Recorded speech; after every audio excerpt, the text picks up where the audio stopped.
Good evening, everyone. Thanks so much for joining us this evening. My name is Karthik. I work with the Cult Life business on content and strategy. Thanks so much for joining us this evening on Decode Anxiety. So, Decode series essentially is a series of episodes we will air every Wednesday. We will have mental health professionals basically come onto this on these episodes and talk to us about the different concepts, protocols, and strategies that will essentially decode, simplify mental well-being and mental health for us. Very glad that you could join us this evening. So, on that note, let's dive right in. So, today we decided to focus on anxiety, primarily because anxiety seems to be so prevalent everywhere in all our lives, right? We have anxiety with regards to social situations, with regards to some upcoming review at work or a difficult conversation with a loved one, right? So, to help decode all of that, right, please join me in welcoming Dr. Shama. So, Dr. Shama essentially leads therapy for us at Cultfit. Hey, Shama, how are you doing? Hi Karthik, thank you. Good evening. I'm doing well. Hi everyone that's joined us. So, Shama, before we get into anything else, right? Like, I just want to ask one very basic question, right? I use this very often that I'm stressed out. This meeting is stressing me out, or that friend is stressing me out. It Yeah. leads to anxiety. But how are they all different? Are stress, anxiety, are they all the same? And if not, how are they different? Yeah, I think that's a great question to get started with because even anxiety, I think of late has really picked up as a word that is used so often by so many of us, especially with the scenarios being very anxiety provoking. However, if we focus on anxiety first to start with, what is anxiety, right? Anxiety is essentially a sense of arousal that you're experiencing, bodily arousal, emotional arousal, maybe even behavioral changes, discomfort and distress that you experience as a result of not knowing how things are going to pan out in the future, as a result of maybe even uncertainty that you're experiencing on a certain front. Right? Humans by default, I think all of us can connect with this, but humans by default need to know. We want to know exactly what's going to happen at what time, what our future looks like to us, when will things get better. So, the ability to want to predict the moment that gets challenged, a lot of us may experience a sense of anxiety, right? And stress, on the other hand, however, is actually a more generic term. So I'm glad you're asking the difference as well, because stress can be caused due to exhaustion, stress can be caused due to just being burnt out, overwork, stress can be caused due to anxiety, stress can be caused due to some other health issues you're experiencing.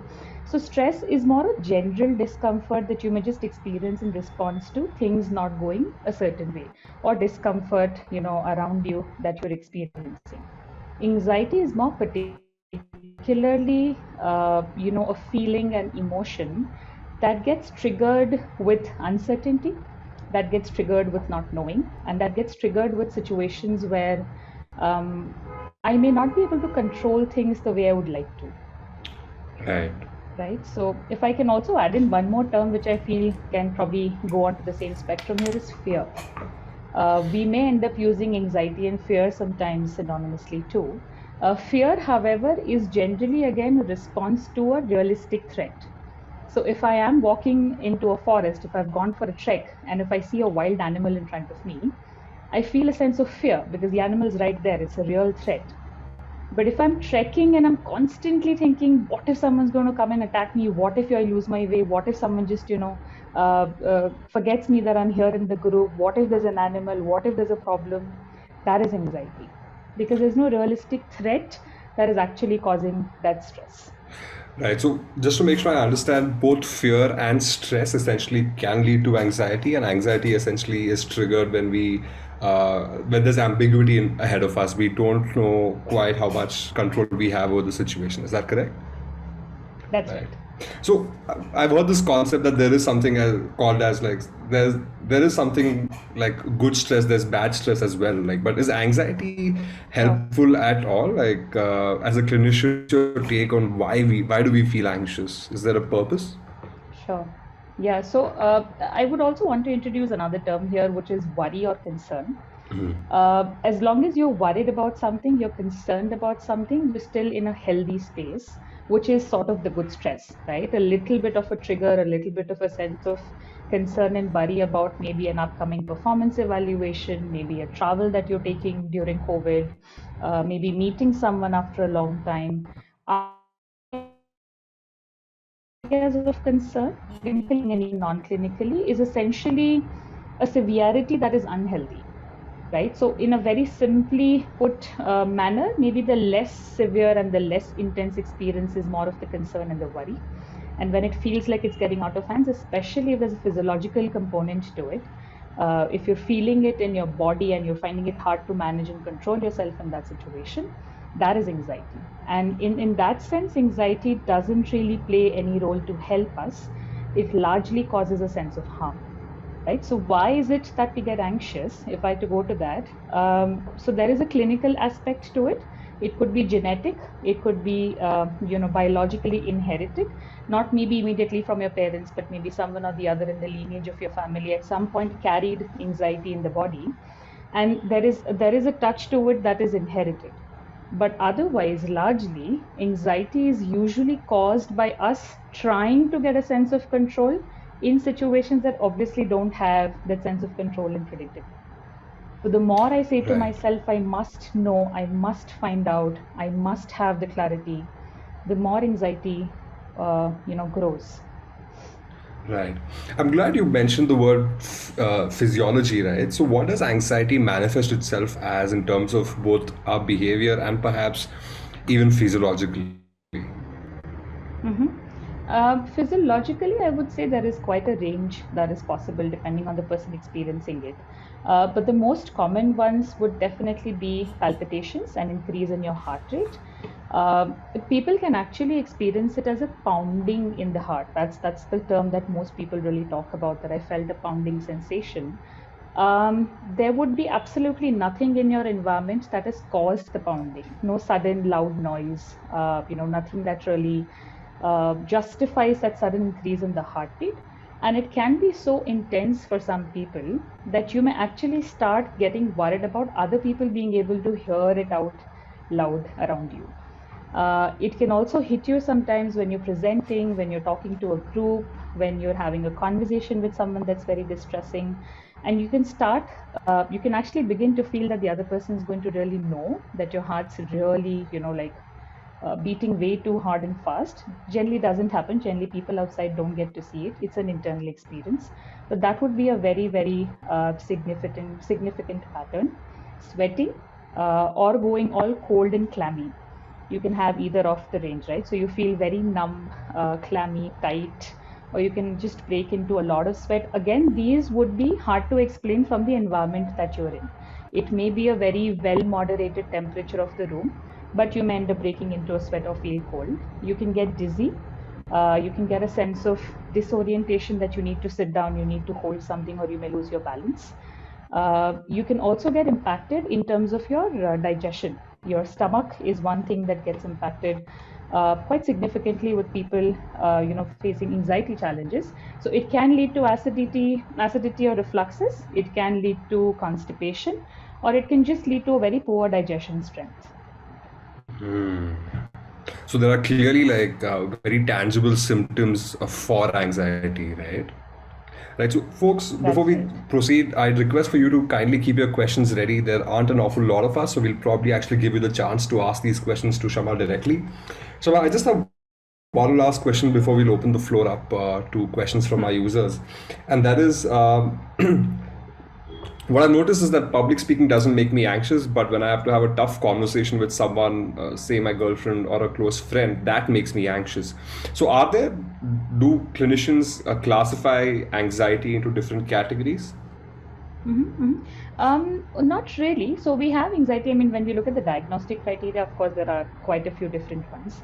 But what you spoke about is more of which pretty much describes the whole mental health landscape. The fact that this is so subjective, right? So for me, what is anxiety provoking is not anxiety provoking for you. So let's say for me, attending a meeting is very anxiety provoking, but for you, having tough conversations with people you are close to is probably more of a trigger. So it's essentially where you end up saying to yourself, I can't do this, or I don't think I can manage this, or I don't think I can handle it. This is intolerable. And then if you have to actually go through that experience, just the whole sense of trigger in your body, mind, behavior is going to be pretty intense. So this is highly subjective. What you may feel anxious about may vary across, every person that you talk to. That doesn't mean, however, that anxiety is, lesser than your anxiety, etc. They're all equally valid. They're just personal, customized experiences. Right. Right. So I think we'll just we have a couple of questions. Adi, would you like to just like highlight these or give the chance to the user to ask this to Shama directly?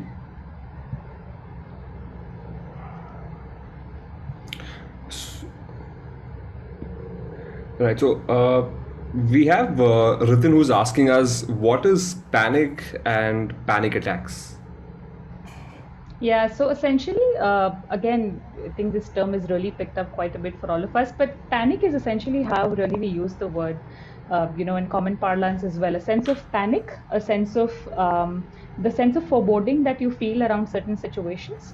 It could be actually a reaction to something that has happened around you, or sometimes panic can also be an experience that is just completely unexplained, just kicked in, and you had to deal with it. Panic attack, on the other hand, however, is an episode which has a clear start and a clear end. So a lot of people that are experiencing challenges with clinical anxiety often also report panic attacks as experiences that could get triggered by certain situations, that could get triggered by certain conversations, by certain people, but there's a clear start to it. So you begin to feel the discomfort in your body very clearly, the sense of foreboding. It could be all the symptoms I mentioned earlier in terms of dizziness, sweating. You really want to escape and get away from that situation, right? And a lot of times, people with high severity panic attacks will also report that their sensation is that they're just going to drop dead. The discomfort is so extreme and severe that the feeling is that I'm going to drop dead anytime soon, and following certain soothing mechanisms maybe, or sometimes it just plays itself out. There is always an end to that episode, after which you're fine to go back maybe to the same situation as well. So an attack is more of an episode with a start and an end.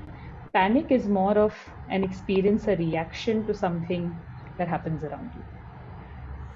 Right. So what's happening, Shama, is that I notice a bunch of our users are typing the questions out to me directly. I absolutely understand if users you're not comfortable asking this question publicly, but I would highly encourage for you to do that Sure. because this is a safe space. You can ask any questions that you have without the fear of being judged. So what I'm going to do is I'm going to ask the next question, which came in to the DM. She says, I have severe social anxiety to the point where I am unable to basically even meet people at work. Are there any solutions, any strategies that you can recommend for coping with that level of anxiety? Sure. So I think before I move into the actual strategies, I'll also take a minute to talk about social anxiety in particular. Again, probably something that's, getting a lot more common with all of us having been in the houses for so long. Social anxiety essentially, again, is anxiety, particularly in social interactions. A person experiencing clinical or non-clinical social anxiety may have no anxiety issues in other parts of their life. That's quite a high possibility too. So this can be very, very contained as an experience, but it's largely associated with the discomfort of having to be liked by people. For some of us, maybe that's a trigger point. For some of us, maybe the whole pressure of knowing the right thing to say, having something to add value to a conversation, feeling very caught up. So typically how it plays out is because you're so preoccupied with getting something right in a social circumstance is where you actually end up getting it wrong, because you're not paying attention to the conversation. Maybe you missed out on the cues in the setting around you. You're just not there. You're so preoccupied, and that ends up giving you the proof that you are actually so bad that you don't even know how to talk in a public setting. It's a little bit of a vicious cycle there. And therefore, for us to be able to break that cycle, one of the go-to strategies needs to be physical sense of de-escalation or physical calm. So before entering that situation, for me to engage in deep breathing exercises, for me to engage in some soothing exercises, maybe avoiding something that can, get me all excited, maybe avoiding a cup of coffee before meeting people, because caffeine is associated with excitability. So ensuring that you are able to keep your body at a calmer stage. If your body feels safe, you will be able to give yourself the reminder about safety emotionally as well. So that is about the pre-situation. During the situation where you are meeting people, you are at your workplace, you have to engage in maybe small talk or social conversation, stick to specific topics that you're more comfortable and confident with. Right, so there's always you can always put in some preparation. You can always just maybe catch up on some general knowledge, catch up on some news updates before meeting people, and stick to topics that you'd rather talk about. So you immediately start talking about something, or you add in a topic that you know you have a sense of comfort and ease with, and that can also be a great way to handle it. And something that you can take care of post that situation is to, as much as possible, avoid analyzing what just happened a while back. The more you give in to that, that person was looking at me oddly, that person didn't react to what I said it too late, people were laughing when I said that. The more you do the processing later, the more you're going to keep finding that convenient evidence for your anxiety, that see, everybody just finds you very funny and you shouldn't be talking out loud. So, as much as possible, if you don't analyze, just take it at face value and say, okay, one chapter done, next chapter we'll focus on when we have to get there.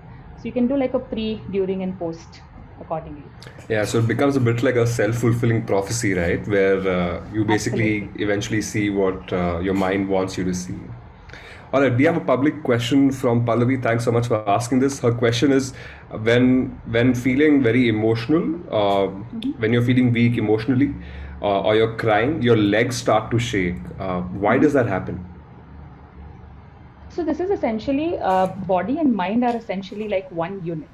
If the mind gets impacted, the body is going to react accordingly. If the body is impacted, the mind is going to react accordingly. So for a lot of us, the channels of expressing that distress can be very physical. So for some of us, stomach gets affected. For some of us, it can actually be a sense of fatigue and exhaustion. And for some of us, it can also be that sense of weakness in the muscles. The shaking, maybe it's jittery hands, shaking of legs, or a sense of in the pit of the stomach, that sense of something's going wrong and you feel very heavy. All of these experiences can be associated with a very emotional experience. In which case, again, also adding on what do you do at such times is, if you can try and give yourself a pause and identify the emotion that you're experiencing in that moment, that can help you better deal with it. Because when you're already very agitated, you're very triggered, you're very emotional, you may end up doing things that add to the problem. So if you take a pause and just try and name the emotion, is it anger? Is it anxiety? Is it sadness? Is it jealousy? Anything. And then try and cope with that respective emotion. Right. So, for those of you who are sending me the question on direct message, don't worry, I will not be calling your name out. The next question is essentially is, how do I differentiate between, how do I know if it's anxiety or if something is Mhm. really wrong in my body or with me? How do you make that distinction between, because the symptoms can be, I guess, a little similar. Absolutely. Which is, I think, where reaching out to healthcare professionals becomes inevitable. You could start with a general physician, need not necessarily be a psychiatrist or a therapist for therapy. You can start with a general physician, because sometimes certain deficiencies of vitamins and problems with your body levels can also mimic mental health symptoms, and you may end up having that sense of anxiety, that sense of discomfort, which is largely just bodily driven. As long as we're able to rule out physical health issues is when we would start. So even generally, when you actually approach, say, a psychiatrist or a therapist quoting these difficulties, mostly the first step we all prefer taking is to check your body and see if everything's fine. If that has been taken care of and ruled out, is when we would say there's nothing really that justifies what you're going through. Hence, this is likely to be a mental health concern. Right. So I hope you get that checked out if you are actually going through these symptoms. Our next question essentially is this gentleman had anxiety in general, right? But because of COVID, because of the consequences of the pandemic, essentially, I think it's gotten escalated, and he says that germophobia is something that he's suffering from. How can I come out of the Sure. fear of contracting COVID, which is obviously a very, very relevant question? He says that the moment any outsider comes to his house, it's almost like the god of death has landed in his house. That's how severe this anxiety is, right? So, any recommendations on how he can cope with this and eventually come out of this? Sure. So to the person who's asked this question, thank you for sort of conveying it so, sort of on point to us, because it's also for us to understand that when there is anxiety, when there is a sense of discomfort, our mind tends to create perceptions that can be much, much larger than the reality sometimes.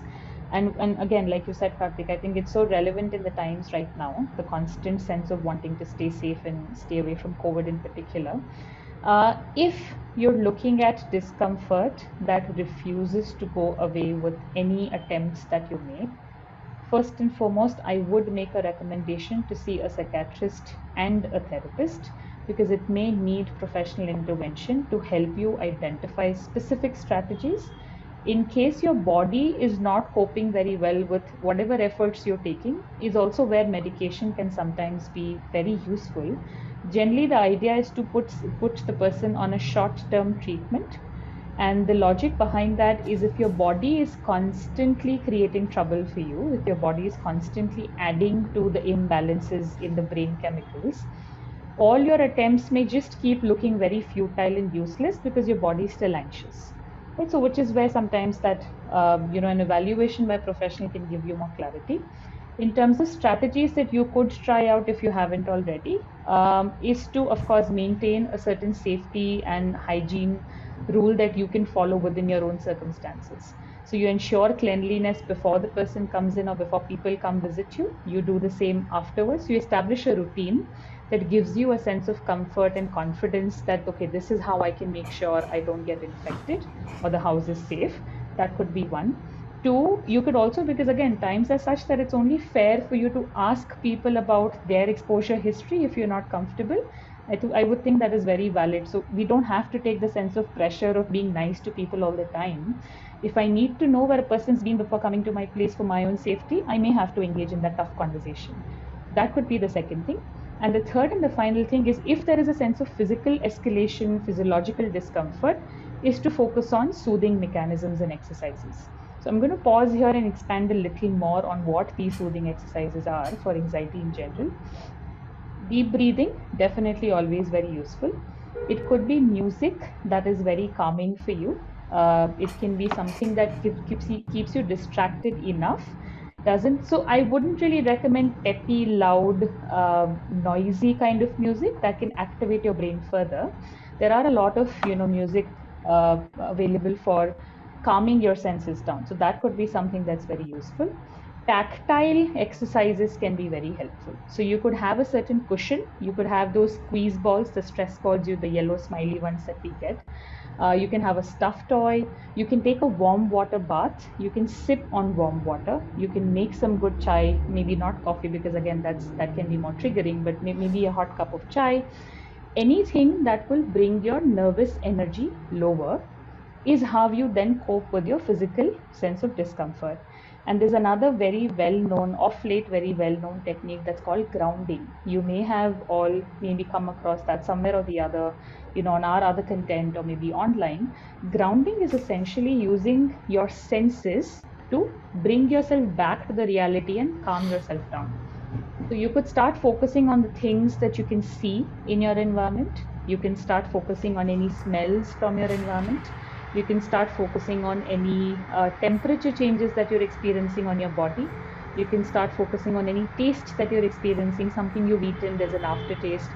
So the more you bring your focus back to your body and all the senses in your body, the less your mind is capable of meandering and feeling more anxious. Right? So that's another way of sort of centering yourself a little better. Hi, and just to add to this piece that Shama said, there is a certain a kind of music called binaural music. We have it on Right. the app, and you can also YouTube it. Essentially, binaural music is designed specifically to certain frequencies that calm your brain down. So I highly recommend that you Google binaural music as well. Right. The next question, essentially, Shama, is this. This person has been diagnosed with anxiety and depression and is currently taking medications. They want to know if these medications are habit forming and how long it might take to overcome that phase Right. of depression, if it is a phase at all. And this person has actually been very proactive. They have been working out for almost the last 6 months.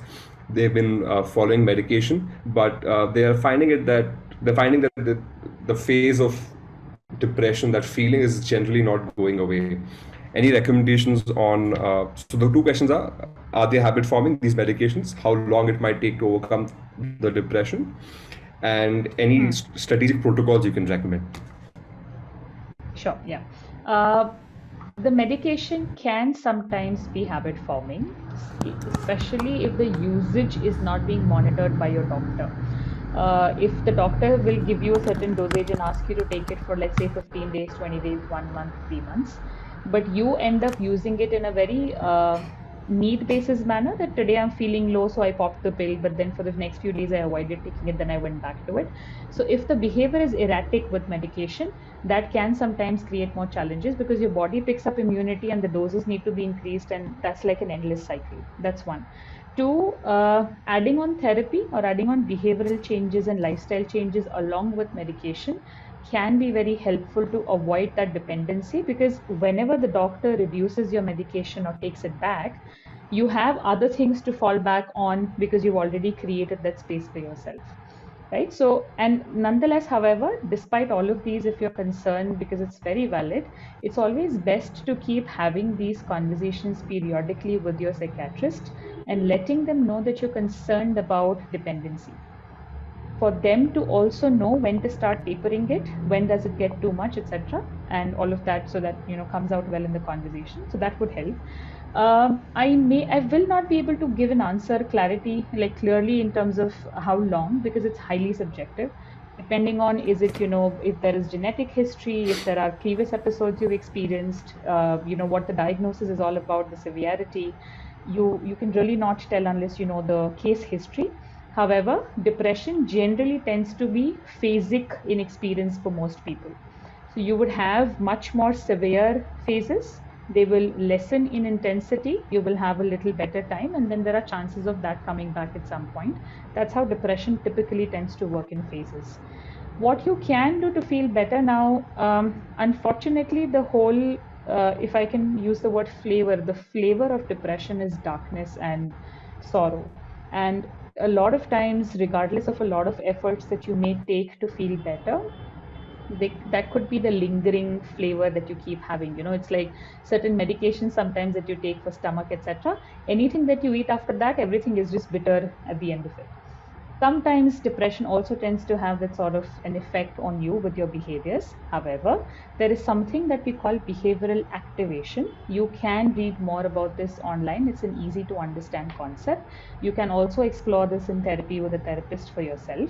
The idea is, as much as you can engage in behaviors proactively, that becomes a great antidote to depression not taking over in terms of intensity and duration. So maintaining certain basic, checkpoints from your routine, waking up at a certain time, ensuring that you've brushed and groomed yourself well, ensuring that you've gotten that workout that you have been doing, ensuring certain food substances that give you a feel good, ensuring maybe some hobby and self care, ensuring conversations with people that you like, ensuring breaks that you take in a timely manner.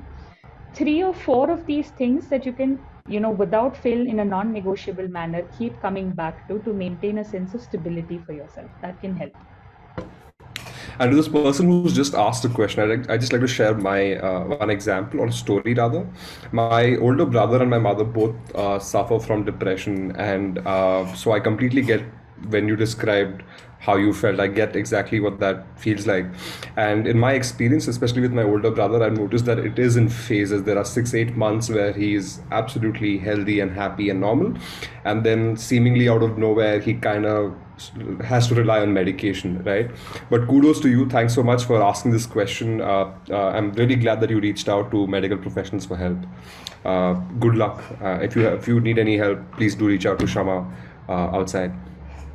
So the next question, Shama, is that so this gentleman, the doctors told him that he's a light sleeper.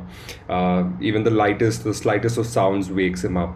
So he's not quite sure if he's got anxiety, which is what might be hampering his sleep. So, do you have any recommendations on how a light sleeper could improve the quality of their sleep? Because, and I think it's a very relevant question because I was reading this book called Why We Sleep that talks about the importance of sleep, and lack of sleep can lead to anxiety and Yeah. depression, correct? Yes, yes, absolutely. Lack of sleep can trigger a lot of mental health challenges by default. But in terms of light sleeping, I think what generally tends to help, in general mechanisms is again just identifying the helpful factors. Is it maintaining a certain level of darkness? Is it maintaining a certain level of quiet? Is it maintaining a certain level of time routine habit? Is it, giving yourself the physical, drain of energy with workouts and activity? So I think it's a little bit of that trial and error space because it will be subjective for the person, but identifying factors that help or harm. So if there are certain things that by default are going to break your sleep off, it could be people moving in the house. It could be your sleep. So, once I was talking to a client in therapy, and we realized after a lot of discussion that the reason he couldn't sleep well was he used to sleep when everyone else was awake. And he used to work when everyone else slept, right? So with sleep, there are so many subjective spaces, and our body rhythms are so different that sometimes it can be more obvious changes that we need to put in that can just make it better. So even sometimes, just covering your ears, if sound is something that always is a trigger for you to wake up, it could be covering your ears and sleeping, like the, ear muffs that we get. It could be eye patches, that you ensure because light changes could be difficult for a person. So all of these things you may want to play around a little, but you may find your rhythm accordingly in identifying the helpful, harmful factors. And to this person who's asked the question on sleep, right? One thing that's worked for me essentially is making sure I sleep in a dark room, in a completely dark room. I have blackout curtains on the windows. I ensure that the mobile is, on its screen up, so there's no light. And I would highly recommend that you check out this book called Why We Sleep by Matthew Walker. Incredibly insightful book. It's Matthew, essentially the author, is a sleep scientist. A lot of useful information out there. So, Shama, the next question essentially is this, right? This gentleman wants to know. He's turned 30 years old recently, and his relationship of 4 years looks like it might come to an end. It might not Mm-hmm. lead to a long term commitment. And this entire situation essentially has been giving him a lot of sleepless nights. It's causing him to worry a lot. At what point is it safe to assume that at what point should he seek medical help, professional help? So I generally rely on three parameters with these dilemmas we may all face. It's FID. There's frequency, intensity, and duration.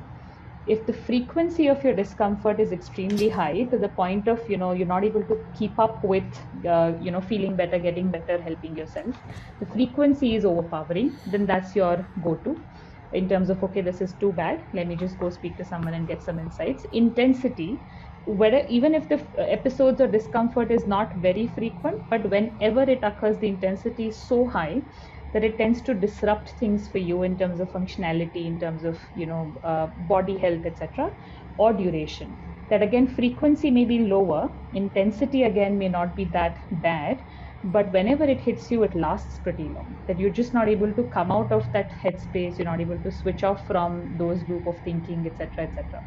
So either of these or all of these, if there's a disruption of your functionality on a daily basis, your routine is getting impacted, concentration is getting impacted, or body health is misbehaving, would be a great time to get an evaluation. Right. I think we're almost out of time, but we'll probably take one or two questions. So this next question essentially is from a user who states that is there like a genetic predisposition for depression? Like his mother and from what he found out later, his grandmother also suffered from anxiety and depression. Is it likely Hmm. that he will suffer from it as well? Is it genetic? Sure. Sure. Yeah. So both anxiety and depression do have a genetic predisposition. But that term itself is a great answer for us. And I'm going to use an analogy for, let's say, diabetes, cholesterol, blood pressure. You know how typically, when even if I have a family history that is very severe, my lifestyle changes or my lifestyle choices can still help me stay away from those conditions for myself, despite being heavily predisposed from my genetic history. In a very similar fashion with mental health, if you are able to maintain a certain lifestyle that is mental health friendly, and if you don't, you essentially avoid those behavioral patterns where you all the way go down, you have massive dips and then you try and come back up. If you try and maintain, better health in general, you can also stay free from it. So predisposition essentially means your body is ready to take it on if it comes, but therefore your body will go through it. It's not cause and effect. Right. So, to this gentleman who's asked this question, I would recommend that you keep working out. Make sure that you have a healthy support group of people you can rely on, and definitely seek out, uh, go do get some therapy. Nothing wrong with that. And that brings me to the last question, Shama. Right. I'd like to close on this note. Mhm. Why do we have in India such stigma towards talking about mental wellness, mental health? Why is it supposed to be such a scandal if you need if you need to go to a therapist, you need to see a therapist. Like in your practice, obviously you've seen several clients, but what would you say is the cause behind this? Um, Sadly and unfortunately, we're still in a space, despite there being much better awareness and acceptance, maybe at an individual level. At a societal level, we're still just, one of those let's not wash dirty linen in public sort of an approach that we all have. Ghar ki baat ghar mein rakho. It should all just be, a taboo, a secret. So there is lack of awareness and there is lack of acceptance. I think those are the two things that I would still pin the stigma onto very, very strongly. And when I say lack of awareness, what I'm essentially also saying is there are so many myths around mental health challenges. That a person having mental health struggles, a person even visiting a therapist by default is a mad person, a crazy person, a weak person. Uh, you couldn't get it together and therefore you had to seek help. And that, if we are able to get to a point where we are able to take mental health challenges as casually as fever and cough and stomach ache, is when the stigma will eventually go away. So we don't judge people for having stomach ache saying, hey, your digestion is so poor and so weak that you can't even digest food. We don't say that. We just say, go take a tablet and see a doctor. Right. So it's the awareness. And therefore, my recommendation to anyone that's keen on taking this up is the more you talk about it, the more conversations you have around this, not maybe personal sharing, it doesn't always have to be that, but the more you try and bring in the element of mental health experiences into commonplace situations, the higher the chances of us breaking that sense of stigma and secrecy. Right. So, I, on that note, right. So there's just one last question. Sumit really wants to know, why does the heart feel or beat harder when you feel anxious? That's by default the physiological response to anxiety. Like that's just how anxiety actually gets defined, right? So I don't know if there's a way for us to say why does it happen. It's more of this is exactly what happens when you're anxious. So I would rather that you just keep an eye out for these physiological experiences, and if you feel that they are overpowering your experiences on a daily basis, or you feel you're not able to manage it and keep your heart rate calmer, would be great to see a professional and seek help. So Sumit, on just to add on that, I would recommend that if you do use some kind of wearable on your wrist, like I use a watch, do that, like wear a tracker, and use that as an indicator essentially of when you're feeling anxious. Whenever you notice your watch giving you some kind of signal or notification, your heart rate's going up, just observe what exactly in your surroundings, what actions you're doing that's leading to that. Definitely recommend keeping tabs on that as an indicator. Thanks so much for asking that, by the way. So, guys, on that note, we're going to call it a day. Thanks so much for joining us this evening. I hope we were able to help you a little bit, at least, shed some light on some of the topics that on anxiety. Do join in next Wednesday at 6:30 p.m. We will be talking about relationships and other topics, right? I think it's important that we as a community address this head on. There's absolutely nothing to be ashamed of when talking about these topics. So, yeah, in fact, I just like to share a story. So I don't know if you guys watch MMA, but there's one of the world champions in MMA. His name is Israel Adesanya. He's from New Zealand. He's currently a champion in the middleweight division.